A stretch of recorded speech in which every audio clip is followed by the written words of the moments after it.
Like I should have taken notes. That's okay. We have plenty of time. Okay. All right. So I am here today with one of my graduated clients, Micky. Micky and I met ironically through a random chance event online. She chased me down, booked in one of my 20-minute sessions on a calendar I didn't even know existed anymore. But the second we connected, I really felt like we could have an opportunity to work together and bring about some really massive changes and a really big level of impact in her life. So Micky, would love to hear from you just how this coaching experience has been. But before we get into all those fun questions, tell us a little about you and what you do. Oh, sure. My answer to this would have been vastly different before working with Carter. So I currently am a solopreneur, recently gone out on my own to do performance coaching and as well as corporate coaching. So I do one-to-one performance work with individuals, and then I do corporate engagements with groups on communication, sales, leadership topics. I feel like Yeah. that's the best way to summarize it. Great job summarizing. I know when you are as talented as you are, trying to fit it all into like a quick "what do I do" statement is virtually impossible. But you did a great job. I think you left out some of the impact that you have had in your coaching career. You have worked with really large companies. Yeah. I don't know how many of them you can name, but are there any that you feel like are particularly up there as far as your experience? Yeah, you're right. I mean, the Fortune 500, Fortune 1000s. So I'll list Casually. casually. I'll list the three that are my favorite to work with are Delta, Meta, as controversial as that might be. And then I love working, ironically, I love working with Etsy. Mm, And so yeah, I mean, the impact that I have for them at the group engagement level is more around being able to connect with an audience rather than just talking to them. So I tend to partner really well with individuals that are in sales or customer success or marketing because they're constantly engaging with clients, but they're also having to engage cross functionally. And so they need all the communication skills that we were never taught. yeah. And so that's my job to come in and help them find their authentic speaking style, but then also find a way to connect with an audience because the audience has their own unique listening style. And so trying to meet them in the middle somewhere there. Yeah, for sure. I think communication is so undervalued and so important in the corporate space, especially because Yeah, what you have to offer is already obvious. I assume when you say Delta, you mean the airline. I do. But like obviously we know what Delta offers, but if people aren't buying, it's usually not an issue of the offering, it's an issue of how it is offered, and that comes down to communication. So I Yeah. think it has a massive impact, especially on large scale sales teams. You think, oh, I've given them the CRM, I've delivered leads, I've done all this other stuff. Why can't they sell?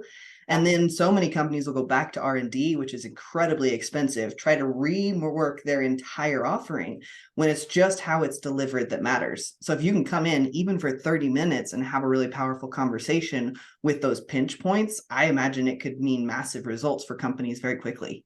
Yeah, for sure. And I think the difference that you just highlighted, which most people are not aware of, is particularly in sales, if you position yourself as a commodity or a vendor or even like a solution provider, like you said, everybody knows what Delta does, but there's many other airlines, domestic airlines, international airlines, budget airline, doesn't matter. There's many other airlines to choose from. So where does the loyalty really come from at the consumer level? But then also even cross-functionally, people make decisions based on emotions, not logic. And we're constantly trying to push the logic on them, the proving. Vendors and Features, solution providers, benefits. yeah, exactly. And they're super, super, super sensitive to competition. Mm-hmm. And so, yeah, my job really is to come in and position them more as a client partner, not as sensitive to competition when you're a client partner like Yeah. that. Yeah. Well, I mean, I love that brief overview. At this point, I feel like it's kind of turned into a little bit of just an interview, and I probably Yes, could interview you for like days. yeah. But if anyone out there is wanting communication work, I would highly recommend Micky's services. I have seen the back end, I've seen some of the talks she's given at some of these larger companies, and I know that because of her heart, she's willing to even do it for smaller companies. So no Mhm. matter where you're at, if you feel like something's just off and you don't want to have to go all the way back to the drawing board, worth having a conversation with her, because you can change a lot with just a little bit of an effect. If for those of you that don't know, I'm a huge referral partner for all of my clients. Even when we're in the middle of coaching, you don't have to wait to graduate for me to know that you have something of value. And the great thing is most people that start working with me already have a lot to give, and then we just position it more effectively. So we'll talk a little bit more about the coaching in case anyone is interested in that as well. What do you remember first? Because I know it's been we've worked together for about 6 months now. Yep. So way back when, what kind of led you to me and what stuck out that said, yeah, I'll make this investment, I'll take this leap? Yeah. Well, when I originally reached out to you, I mean, in my situation, I was in quite a state, right? So, like, emotionally, I was in quite a state. Mentally, I was in quite a state. I don't think it's an overstatement to say that I was in kind of a depressive moment, like dark night of the soul situation. So I reached out at first to get some objective input as to whether I was even on the right path, wanting to own my own business because I had such an established expertise and safety net, frankly, as a contractor. But I had a desire to be out on my own and do it by myself. I was really starting to lose my way, um, and needed somebody else to come in and help with the logistics of it, of course, and the strategy. But frankly, I think what drew me to you was that I knew I would get that, and I knew I would get somebody that would kind of hold me accountable to my own bullshit or limiting beliefs. If you want to cut out the Maybe they're the same sometimes. same. Um, yeah, so I think to answer your question, I guess more directly, it's just like I needed the clarity, of course. I needed the accountability, of course. And I needed somebody to kind of help me wade through all the different options that are out there. I get really overwhelmed with the noise, and we've talked about that a lot. I get really overwhelmed by Mhm. all the different things that I could be doing. And so having somebody that I felt like knew me well enough to help me decide what to do was super important. That's awesome. What would you say felt really surprising in our experience? I have kind of branded myself as somebody who tries to take a unique approach. I don't have a one pager I send out. I don't have a fixed fee. There's a lot of lacking structure, which is interesting because one of the biggest things I like to provide for people is structure. But I Yeah. think sometimes you need to be in that more open space in order to design it. So I think that there a lot of times the interactions I have with clients feel very surprising. Like, oh, we were totally headed down this road, and then never mind, we made this change. And it turns out being really important. But what were some of the things that you maybe were skeptical of at first, but turned out to be really important to your journey? Yeah. Well, I don't skepticism and surprise, I feel like I interpret differently. I'll go for surprise first. The lack of structure actually didn't surprise me as much, maybe because I have worked with coaches before. I've worked with coaches, I've worked with mentors, I've worked with therapists. And so I've stopped trying to look for frameworks that I think work. I don't hire you for your framework. I hire you for your expertise. And that may come out in a framework. It may come out in the lack of a framework, but I hire you for the expertise. So like I'm not going to get all up in your business about like how you get there. So I think that for me was less surprising. One thing I guess that was surprising for me was how how much you know about so many different industries. Mm, So it never felt like you, even though it was clear like where you have a niche and where you have like your own personal background and skills that you bring forward, and it never felt like you didn't know a conversation we were trying to have because it strayed too far away from that. Like you could hold space for any conversation, and it was like this constant reminder of like, oh my god, you're so good at this, oh my god, you're so good at this. So like that little surprise, like a mm. little rewarding surprise, if that makes sense. Yeah, no, that's beautiful the way you put that. I feel like the pull quote from this conversation is don't hire someone for their framework. No, no, I mean, yeah, again, because I think it goes back even to how we started, funnily enough, like then they're just a vendor. It's like you can just like download a PDF framework and walk yourself through it. That's not what you hire somebody for, in my Yeah. opinion. It's really not. Yeah. And it's so fun Yeah, because we worked so much on taking what value was already in the frameworks that you had and yep, trying to make it more accessible and let you go a lot of different directions. You'll have opportunities to work with people in government, people in leadership, people at the bottom, people at the top, and it doesn't really matter where you go. The fundamentals are there. And I yeah, think trying to pull those out of a framework you've become so accustomed to is where there's a lot of real power. yeah, What would you say was the hardest part? Like the yeah. not So so fun? I mean, the hardest part, like the hesitation kind of going into it, and then of course, like at certain points, the hardest part throughout was the financial commitment, frankly. And it had much less to do with you, and it had much more to do with if I'm putting in this investment of time and money, um, what does it say about me if I don't come out better? Mm, And that, again, in my particular case, maybe because my sense of self responsibility is so high, I never put that pressure as much on you. I trust my own discernment and my own like buying power. And so once I was committed, I was committed. mhm, But then it just came up a few times of like, okay, but like, what if this doesn't work? What does it say about me? mm, And I feel like I was able to honestly just share that with you when I was feeling it. And again, just leave enough space for redefining what success really looks like.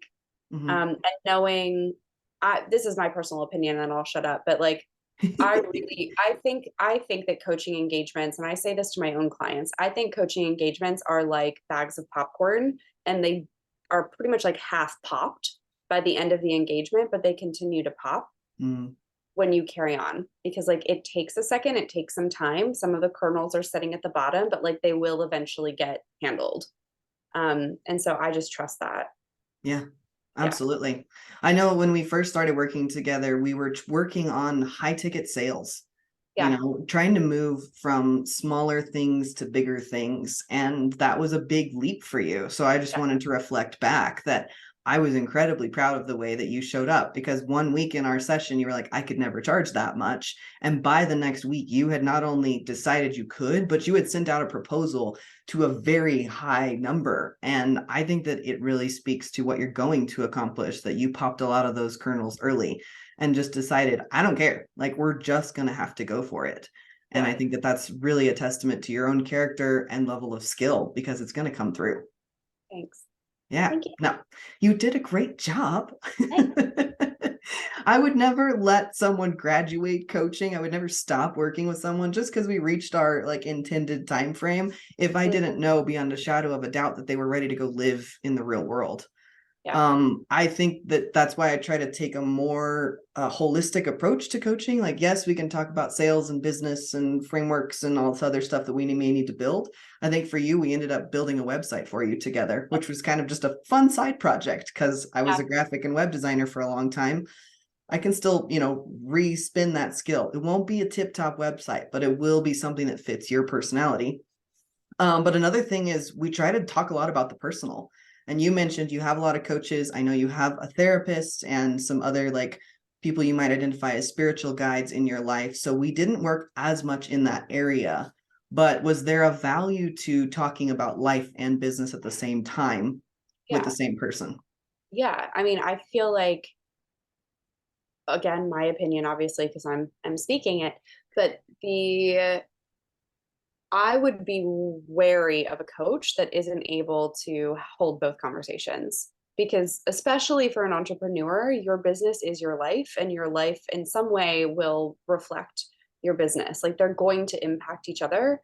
And if a coach, if a performance coach can't help you navigate both worlds simultaneously, then I would say that they're almost lacking in a perspective that they need to have to be Mm, able to coach the whole person, the whole situation, and identify blind spots that you probably can't even see because it's classic. You come in with one agenda or two agenda items, and then come to find out that's like not really what you need. mhm. Uh, yeah, so absolutely valuable. Fair enough. Yeah. But we were lucky enough, even though we live in different states, we got to spend some time in person together.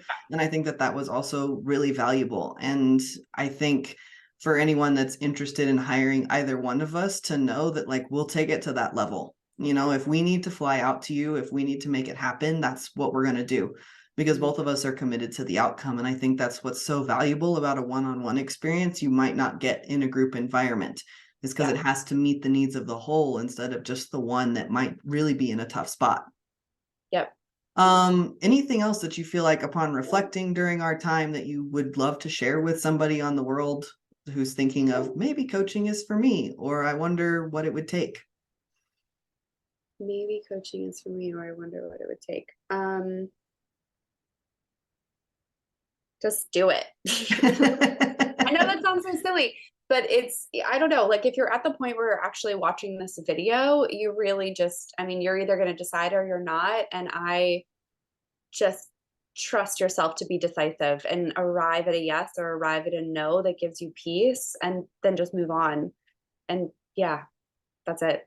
Yeah, just do it. Let's go. Let's Like go. Yeah. either do or don't. I love that. And Yeah. I love the amount of decisiveness that I got to see you develop over the last year. Like 6 months intensive working together, but it's just been beautiful to see like when you decide it's good enough. My Yeah. website's ready enough. My offering is there enough. The workshop is finished enough and you just press forward. And I think that we need that in today's day and age because the world is moving so quickly. If you don't take opportunities and just do it, odds Yeah. are it won't work. And it's not because you weren't ready, it's because you didn't go. And it's also, I've come to really believe, and I have to keep reminding myself of this all the time, but I've come to really believe it's not about talent. Like there's a lot of talent out there. The talent pool is huge. It really is about persistence and resilience. And that takes a level of just being able to be decisive. And even if you get it wrong, it's okay because the next decision is coming. And so, yeah, I think that's what really makes the difference between people that are successful and less successful. It's not the talent. It really is just, yeah, like just say yeses, say nos, move on, keep going. Yeah, that's beautiful. I wish that we could shout that from the rooftops and everyone would understand. Like you need talent to do it, but you Yeah. don't need to be the top talent. I think, I know Malcolm Gladwell in his book, The Outliers, when he talked about the 10,000 hours, his Yeah. intention wasn't to suggest that everyone needs 10,000 hours or that anything else. I think it was to highlight what it really means to be an expert. And if you're not ready to be the tip top, then make your claim, make your offer, make your product on something that isn't the tip top. Like people don't make cars on the basis of it will never break down. They will make it Right. on it might break down less or this might never break down. But as a whole, your offering is something that needs to make a claim on something else, make a claim on relationship, make a claim on adaptability and agility, not necessarily on who you are today, because odds are that's going to change. Yeah. Agree. Yes. So with your life and business, I know you're going a lot of directions. I know that you have a beautiful son and you're building a world for him to grow up in. Why else are you excited about what's coming up for you, specifically in 2023 and what you guys are looking to grow? Well, to the point that I just made, I think because even if this doesn't work out, frankly, like I'm less committed to whether this works out or not. I'm more committed to trying. Hmm. And like as a recovering perfectionist, please know that that sounds so strange coming out of my mouth. But I'm not, I'm chasing success more than I'm avoiding failure. And that really has become my motto. Um, so I think what excites me is that I will have answers, I will have clarity, and I will continue to build on the clarity and the answers I've already crafted with you and elsewhere. Um, and I'm really okay with whatever the outcome is, which 6 months ago is not how I felt. Hmm. I was terrified of not mattering. I was terrified of all of it, just in such a fear-based place. Hmm. Um, and it's remarkable to see how different I can feel after just 6 months of work and support and reflection and resourcing myself with the right people. So yeah, that's just exciting to keep building on that. Yeah, absolutely. Yeah. And I know you're going to do it. Like you are knocking on the doors of some very, very big corporations. And I think more people it wasn't you, it was them. There were a lot of people that weren't yet awake to the importance of communication and the impact it could have on their business and their success. So I really appreciate you continuing to persevere, because I know it hasn't been easy, but it is really about the work that you've put in. You know, Yeah. coaching at the end of the day is a container, and it's whether or not you're going to grow inside of it, you know, just like a little potted plant. Like, I can hold space for it, and that is important. Otherwise, you don't have anywhere to grow.